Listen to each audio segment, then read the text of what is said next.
Welcome to Behind the Mic, the deep dive behind radio theology. Here are your hosts, Darren Earlywine, Lisa Graff, and Ryan Allworth. Happy Thanksgiving week. Welcome back to Behind the Mic, your your spiritual deep dive of radio theology. Thanks so much for listening to the show. If you did, when it aired live on November 24th, 2019, or if you just you join us on the podcast, thank you so much for downloading the podcast, and thanks for listening to this episode. We'd love for you to share it with anybody that you think might be encouraged by it, or to go ahead and give us some likes or comments if you have them on Facebook. We'd love to interact with you. Mm-hmm. But guys, it is Thanksgiving week.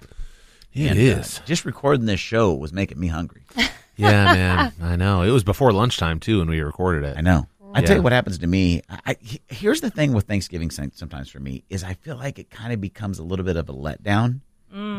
Because you start the day and it's like you're getting all pumped up about we're going to have Thanksgiving dinner, you know, which we have like a late like lunch is what we usually do. Yeah. What time do you guys normally eat? It's somewhere between 1, 2 o'clock. Yeah, that's when we have it too, about 2.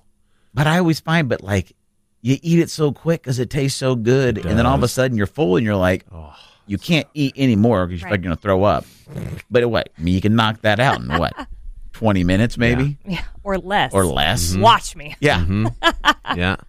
Yeah, I'm sucking it down like a freaking, like Hoover vacuum cleaner or whatever. Is it Hoover? Yeah, Hoover, yeah. Hoover. Dyson. I'm eating like a Dyson. Never Sharp. loses suction. Yeah. Are you a fan of Thanksgiving dinner or Thanksgiving leftovers? See, what's better? The reason I love Thanksgiving late lunch. Yeah. There's a strategy to the eating the whole time. Okay, let's hear it. Because I wake up and we have orange Danish and cinnamon rolls. That's the breakfast we have. Wow. And now we go to North Carolina sometimes. I'll even go over to Bojangles. Do you know that? Do you guys know about Bojangles? No. Is that a chicken joint? It is. Yeah, I've heard of Bojangles. But it's they got everything. Yeah. And they have these Bo biscuits, these cinnamon biscuits. Holy buckets. Uh-huh. Oh, they're glorious. Really good. Oh, yeah. Anyway, we're going to have cinnamon rolls and orange Danishes That sounds for fun. breakfast as I watch the Macy's Thanksgiving Day Parade. Then we're going to smell the food, get ready for it. We're going to eat around 1 or 2 o'clock. Do you cook anything? No. Oh, okay. My job is setting the table, taking out trash, sitting there. Yeah. Wow. Encouraging what's happening. True servant leadership. Yeah, I might make a run to the store for ingredients I bet you do have that been well. forgotten. Right. What, sit there and do nothing? Yes. Hey, Wow. listen. You deserve a rest, is all I'm saying. Oh, were you just? Yeah, that's I'm just exactly saying. what I was saying. Listen, I want other people to have great gifts Yes. and talents, and cooking is one of them. I don't need to do that. Right. Exactly. I can make cereal. I make a mean quesadilla. Ooh. Do you? Yeah. What kind of stuff you put in there? Well, cheese. Well, obviously, That's what I do. that's the queso part of the dilla. Yeah, at least 2 nights a week I make quesadillas for dinner. Hey, they're really, Cheese. really good. Anyway, Protein. Sorry. we're talking about eating on Thanksgiving. Sorry. Yes. So then here's what I love. Then you eat, and you eat way too much, and you're like, I can barely move, and you go sit, and you pass out a couple times, and you wake up about the time the second football game is over, and then you start thinking about, that leftover heated up. Yeah. Oh, Yeah. so good. So good. Even the next day, I love Thanksgiving again. Mm-hmm. Yeah, but like 5 days after, and it's just like, more green bean casserole. It's just slop at this point. It's like, See, I think the green bean casserole, after a couple of days, it does. It gets it's too slimy. Well, it's the crunchy The onions. French onions. They're not crunchy anymore. They're not crunchy anymore. Soggy. They're just sopped up. Sop it up like a biscuit. And like 4 days after Thanksgiving, all the really good meat is dried out. Yeah. And you just Yes. got And like, crawling with bacteria needs to be thrown away. is it? But the problem is, speaking of bacteria, Oh. I'm going to get us to our Thank first you. point. Oh, that's right. Which is that your body is growing mold at an uncontrollable rate. You are full of mold, right? And now you have to have a special diet that has started pre-Thanksgiving. I know. Wherein that you only can have turkey and salad with olive oil on top of it. That's right. That's about it. That's about it. I can't eat anything. One, alcohol, soda, coffee out the window. Next is like certain starches. You got to have like raw vegetables. Raw vegetables I can do. But the French onion You thing. can't dip them in ranch, though. can No, you? no condiments. Oh, no. No condiments at all. How do you eat raw None. vegetables None. with no Well, you can ranch? cook them too. Oh, you can cook them. But But like still. the green bean casserole's out because the mushroom is a fungus. Can't mix the fungus Can't with meet the the mold. fungus with the thingy. How are all condiments on this list? They've got vinegar and corn syrup in there. There's got to be some kind of condiment that could make the cut. I don't think there is, dude. It was a long list. It was like the longest list on the packet that my allergy doc gave me. He's like, you can't eat those. I was like, okay.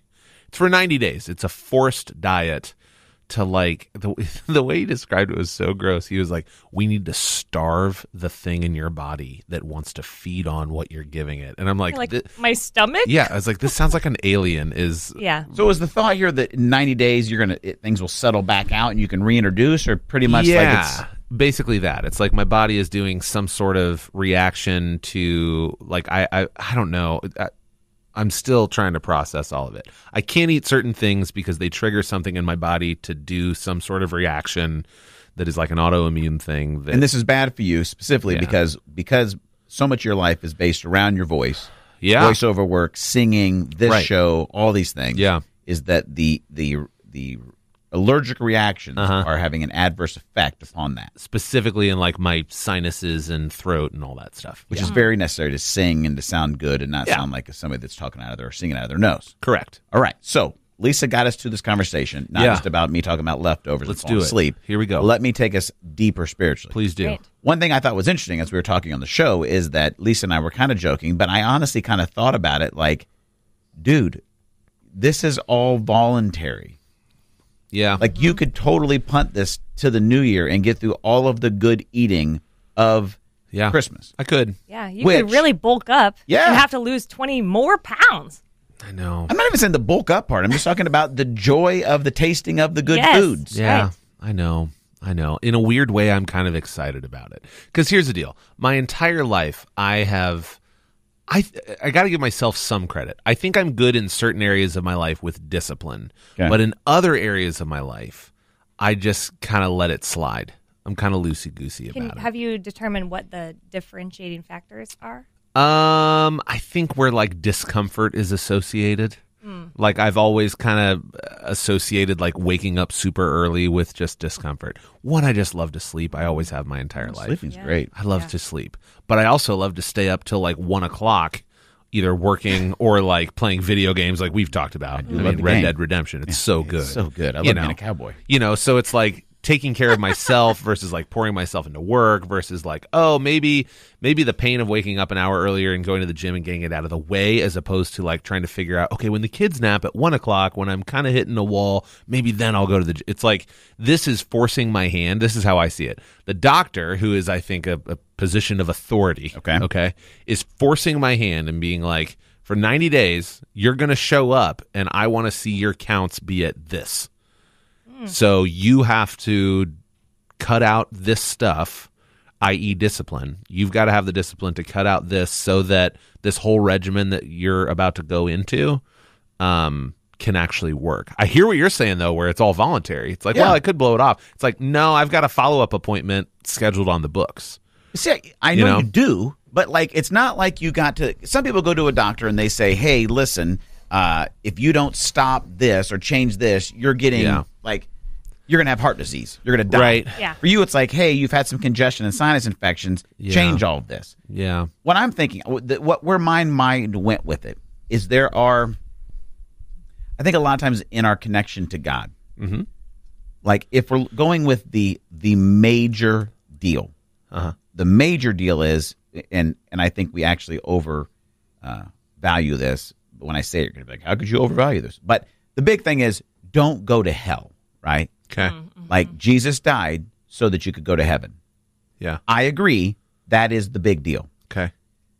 But I think we miss probably 90% of the deal if we boil it down to, so the Jesus thing, right? I don't have to go to hell. Yeah. Right. Well, he's an insurance policy against damnation. Sure. Yeah. Now, what about all the other stuff that would be associated with having a loving, growing relationship, with becoming who I was born to be, with living life to the full, all these things? Like, no, I'm really just here to not go to hell. Well, I'm thinking of this situation for you is you're in a, like, and what's crazy is God actually leaves a lot of those other things as a voluntary choice. Yeah. Like, I think maybe, I don't know, we can't debate where's the line. Like, if you have a genuine faith in Jesus and you're just a really I don't know, I guess you could say lazy Christian, or just kind of nominal, lukewarm. Yeah. I don't know though. Now I'm having a huge theology conversation in my head. Oh, Jesus let's go there. Jesus was like, hey, if you're lukewarm, I'm gonna spit you out of I'm my gonna mouth. spit you in my mouth. Like, be cold Right. or hot. But if you're gonna be lukewarm and just kind of get by it, like, it's not ours to say who gets cut out of heaven, or is it? I'm not having that. We're not having the hell conversation. What I'm saying is, Paul also says, work out your salvation with fear and trembling here, right? Like, so it's just interesting as you're in a situation where it could be like a lot of discipleship kind of things with God. Is, okay, now wait a second. Am I going to die if I eat, condiments? No. No. For you, it's like, no. Yeah. But there's something that you're responding to of like, this isn't a life or death. No. But this is a quality of life, and you're seeing it as something that God may be at work calling me into a different level of discipline. Yeah, like at one point when the doctor was like, okay, and he's like slapped a packet in front of me, I'm like, oh man, this is gonna be a lot. It's gonna be a lot. But then I read it, I was like, oh, okay, well, if this is just a diet thing, and another component of it is I get to go into the allergy office and get a shot once a week for 3 years. Wow. Just a little side note there. Once a week? Once a week for 3 years. Yeah. Yeah. Congratulations. And I get to pay for Sounds those fun. shots. Wow. Yeah. Wow. The way I see it is, would I rather just coast, or would I just actually try to invest in good positive change that I know in the long term is going to hopefully give me a lot longer and better quality life with my kids and my wife? Yeah, you're taking steps towards health. Yeah. Yeah. It's But like you don't know. But here's the thing. I think Go it's ahead. interesting. Go ahead. You don't know how much better it's going to be. No, I don't. Which I think is interesting. A lot of times I think that's what stops us sometimes from making the sacrifices to be more of who God wants us to be, to lean deeper into the relationship. Is like, if I could A-B you right now and say, Ryan, okay, in 10 seconds, you're going to feel what it feels like to breathe and not have any congestion or whatever. Like, I can let you experience the payoff of this discipline. I think the decision would be the easiest slam dunk. Like, oh, well, I'll do whatever it takes to get there. I think that the tough part in the moment is like, I'm used to what I've got. So do I really want to go into all of this discipline and discomfort because I assume it's better? Yeah. I think there's a ton of times we get to that point where, like, I mean, think about whatever is going haywire in your respective marriages like mine is. You know what I mean? Because we're trying to figure out how do you love someone else unconditionally, Right. like Jesus does.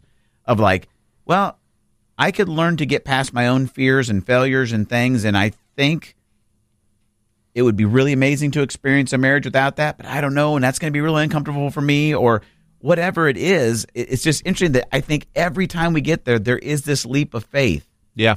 Of, I'm going to embrace the discipline. I'm going to embrace some of the discomfort. Yeah. Because I have faith that on the other side of this, it is worth it. Yeah, and I think for a while I've just been okay with comfort. Like I got to be careful here.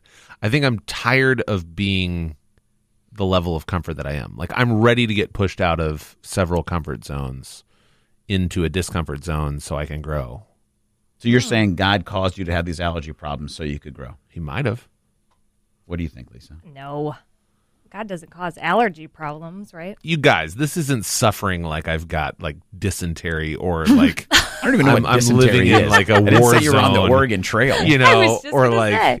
you know, I'm in the big scheme of things, my suffering in life physically has been very limited. Yes. Like, we joke that I'm a cancer survivor because I had like a little tiny thing removed from my skin, you know, or like this thing. It's like, oh, so you just get stuffed up?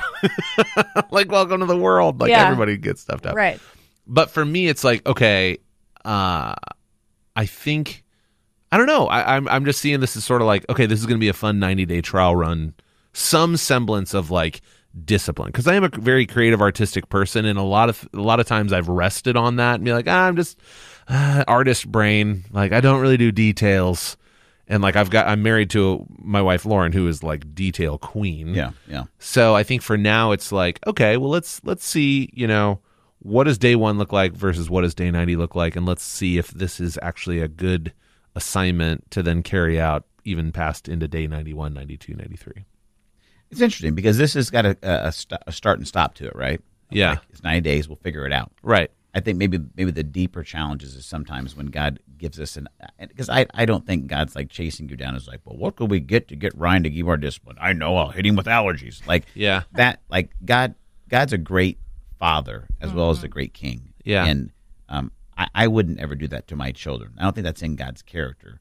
I do think God is always opening an opportunity for you to lean into a process of becoming more like him. And usually the process of becoming more self-controlled, right, which is a fruit of God's Spirit, happens on the receiving end of choosing self-denial. Yeah. Like, I don't self-control is a fruit of the Spirit. God gives that to us. Right. When we try to do self-control, it's just white-knuckling through life. Doesn't usually work. Yeah. It's the process of self-denial that we discover and receive the gift of self-control. So I think God is always in that place, but I think it's a little more difficult with things in our life where it's not a 90-day challenge. Well, and I feel that way like in parenting. The struggles that we've been working through with Josie, who's 5, I'm like, I am looking for God in it because I'm like, I know he didn't bring this to me, but when you look for God in all of your situations, it's easier to find him. But that usually looks like holding the mirror up to yourself. Oof. Oh, it's not good. Yeah. Because in the self-denial part is, you know what would feel really good to me right now? To scream at you because you're making me so mad. Like, that's what my body wants to do. I want to rise up and I will destroy you, you know. Yeah. To her? Yes. Yeah, yeah. Yeah. But I don't. Yeah. Most of the time. A good 90% of the time. Besides I'm Tuesdays and working on it. Thursdays. Right. Those are my scream days. Right. On Saturday. But yes, but I'm like, okay, but I've discovered like in this leaning in and getting curious about like, why am I so mad at bedtime? Yeah. I'm so mad at bedtime because as soon as her head hits the pillow, it's my time. Ooh. And I am selfish. And I have waited all day for my time. And you, I need another drink, is getting in the way of me doing whatever. Even if I have nothing to do, I don't care. If I have tons to do, it's the same reaction. And so I started to pay attention to like, my body is getting anxious. I'm getting extra frustrated. Yeah. I put myself in more mommy timeouts during bedtime than I've given her timeouts during bedtime because I need to just remove myself, calm it down, walk back in and be like, okay, another 10 minutes and we're going to figure this out and whatever. Yeah. It's not the end of the world. But it just shows you how like my natural, like my human nature is to be so selfish. Yeah. And I don't like that. 100%. But like leaning in, but yeah, that's the hard part of like leaning into those things because you find out things about yourself that you don't really want to know. It's kind of what we talk about all the time is like more awareness of who you are and more awareness of who God is. Those two are only going to deepen and grow as you study each of them. Yeah. Right. You know what I mean? Yeah, all great knowledge. It's a John Calvin quote that I share in one of the spiritual DNA sessions about, and I'm going to screw the quote up, I think, a little bit, but it's like, all great knowledge begins with an ever expanding knowledge of God and of self. Yeah. And I think that's true because to understand who we are and who we could be, we have to understand who God is and who we are because we're connected in a relationship with him. Yeah. And that gives the context, I think, to be able to lean into these processes, to believe like God really is for me. He's not against me. He's not out to get me. Right. God is near me, not far away through this, which means he's close enough that every day he can speak to me in everyday type of ways and walk me through this and give me greater understanding and knowledge of myself and of him. And in the context of love, as I'm realizing, like you said, when I have these look in the mirror moments, it's not like God's standing there, over your shoulder in the mirror going, aha, like, told you so, you are a piece of crap. Like, no, he's compassionately going, yeah, I really wanted you to see that because, man, you know what's going to be a lot better when you have to deal with that anymore? Because you're going to be able to love better, and you're going to understand me better, and like, isn't that what you really want? And your soul's like, yes, that's absolutely what I want. Yeah. And that I think that's the last part we talk about in the show all the time is that God's created you on purpose and for a purpose, and that's where he's taking you. He's taking you to a place where you can fully experience freedom and love and joy and purpose, without all of these other things that hang on, that trip us up, these parasitic sins and habits and attitudes, all these things, and he's freeing us from those. And I love it, Ryan. I love the place that you're in, the headspace you're in of like, I don't have to absolutely do this, but I'm curious about what God might do and what might be on the other side of it. Yeah. And I think if we can all embrace that, we'd walk into some pretty exciting things on the back end of that. We also talked this week about, Lisa, about you. One of the quotes, and you've dropped this one on us before, and it's so stinking good about perfection. What's the quote? Yeah, perfection doesn't usher in gratitude.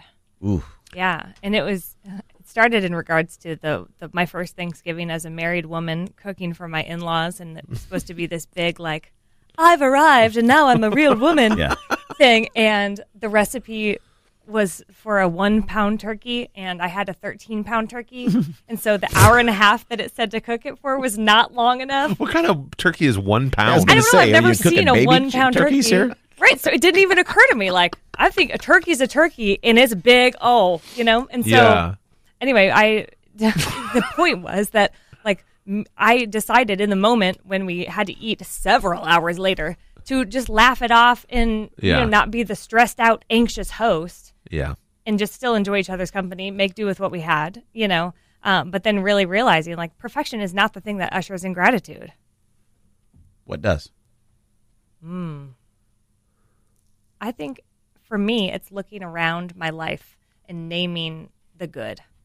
Like, that's a step. I don't know if that's the thing that ushers in gratitude, but looking at it and naming it has helped me, especially in my worst moments. I feel like if I am so wrapped up in the shenanigans in my own head and the dumpster fire that my life seems to be sometimes, looking outside of myself and around, when I'm anxious and when I'm upset, I'm missing all of the good things around me. There's so many good things to name.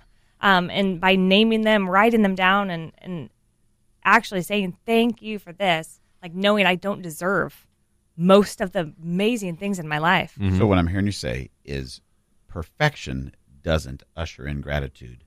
Perspective does.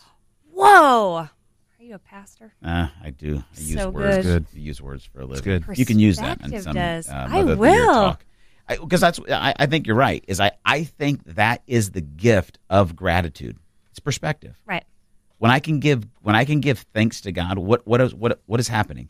I'm getting perspective that there is a God. I'm not him. Yeah. Right? We have a connection. We have a relationship. I'm getting perspective on that.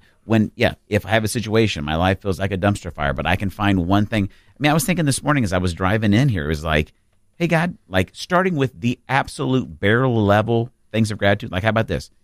Hey, God, thanks that I could taste my coffee today. Because guess what? Here's some perspective. Some people can't taste their coffee. Right. Hey, God, thanks for the fact that I can walk. Yep. Because guess what? Some people can't. Hey, God, thanks for the fact that, just start with the absolute most basic thing is it gives you that perspective. And I think that perspective is the thing that actually brings you into the fullness of being able to be present in the moment. It's awareness. Yeah, for sure. Yeah. It's searching for words that start with P, see how many things I can alliterate. I Go love ahead, it. Brian, sorry. Yeah, it's just awareness. It's pausing to recognize and celebrate. I've realized recently that I have not done a really ample job at pausing to celebrate the things that I've been able to do that I wanted to set out to do. Like at the beginning of this year, I was like, I want to do a Christmas album. And what I actually did was a Christmas album and another album. And it's like, my tendency has been, okay, just dive into the next creative project. Just stay busy. You preached about this recently at our church. It's a great sermon. Go find it. What was the name of the sermon? Masters of the Margin. Masters of the Margin.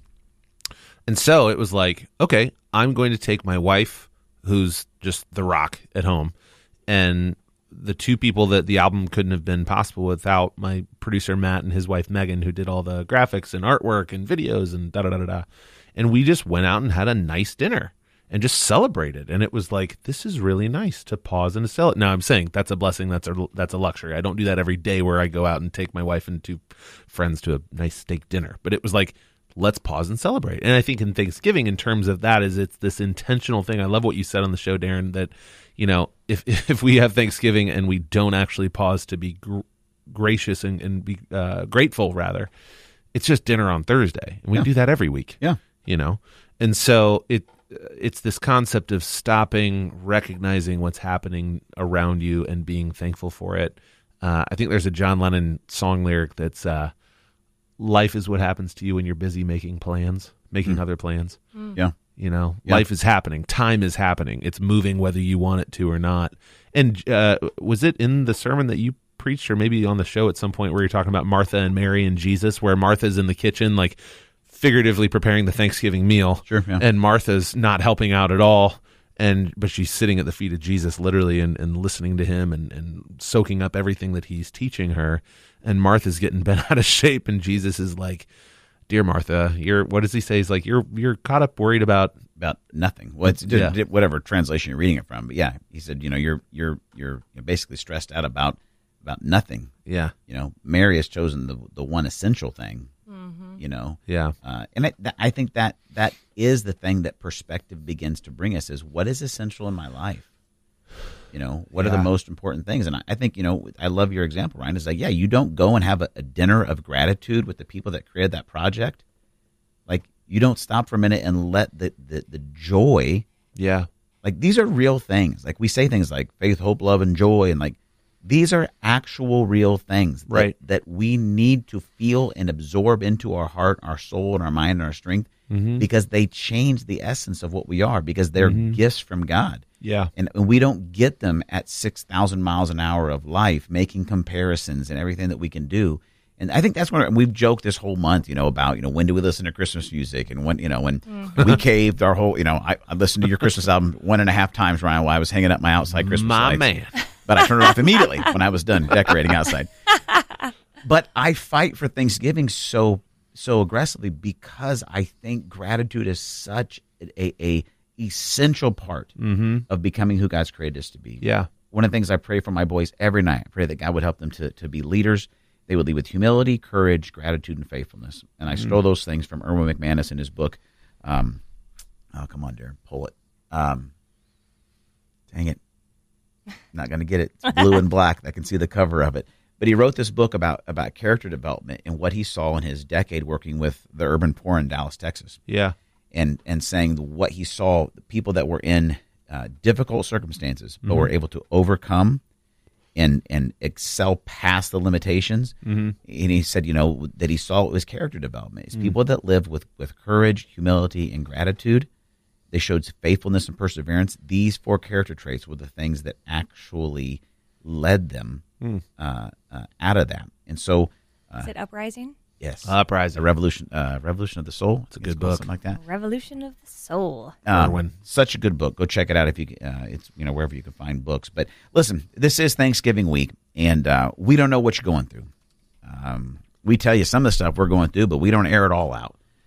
It's not all lollipops and cotton candy over here, right? Nope. We're trying to Especially figure not this. for me. I can't have any Yeah, sugar. it's true. Ryan can't have any of those things right now. But we know that your life is challenging too, and relationships are hard because they are. And there's some bills probably they can't get paid, and you may be in the job that you're still feel like you're stuck in, and you wish you could get past it. You may have goals that you thought you were going to accomplish that you didn't. I don't know what it is, but there's those things for you. And what I want to encourage you to do is this week, let it be a jump start, and then every week after, to find times to choose gratitude. And if you have to start with, I can see, I can breathe, I can smell. Start with the most minuscule thing. Yep. Because it will allow you to find the perspective you need to see God all over the place in your life. And Lisa, I love the quote, right? Perfection doesn't usher in gratitude, but perspective does. So listen, we love you. Have an amazing week. If you need a little extra stuff from us, we'd like to give you a free gift. If you go to IamBornToBe.com, you can get the 5-day Jumpstart to Purpose audio download. It's just a 5-day audio devotional. We'd love to send it to you. If you're looking for something else to kind of help jumpstart your purpose, just go to IamBornToBe.com. We'd love to jump into that. And just as Thanksgiving is done, on December 3rd is Giving Tuesday. Yeah. And the ministry that runs everything we do is called Blackbird Mission. Blackbird Mission exists to awaken people to become what they are born to be. And we do this show. We do an outreach here in town called Pub Theology. We're going to local bars and tell people the same story. And we have the Spiritual DNA online course and live workshop. And We're a nonprofit, and we're able to do all the things that we do because people like you believe in this and want to see us be able to do this full time and support us on a monthly basis. And if you're looking for a charity, somebody you'd like to give to and embrace generosity in this season, we'd love for you to partner with us here on Giving Tuesday. Information to partner with us on Giving Tuesday is going to be found at radiotheology.com. You can also find it out there at blackbirdmission.com. But probably the best place, Lisa, would be Yes, radiotheology.com or blackbirdmission.com/Giving Tuesday. /Giving Tuesday. So, listen, we love you. We can't say thanks enough for downloading and subscribing to the podcast. Please share it with someone that you think needs to be encouraged by it. And until we talk to you next week, remember that God's for you, not against you. He's near you, not far from you. And He's created you on purpose and for a purpose. We'll talk to you next time here on Behind the Mic. Thanks for listening to Behind the Mic. For more episodes, go to radiotheology.com.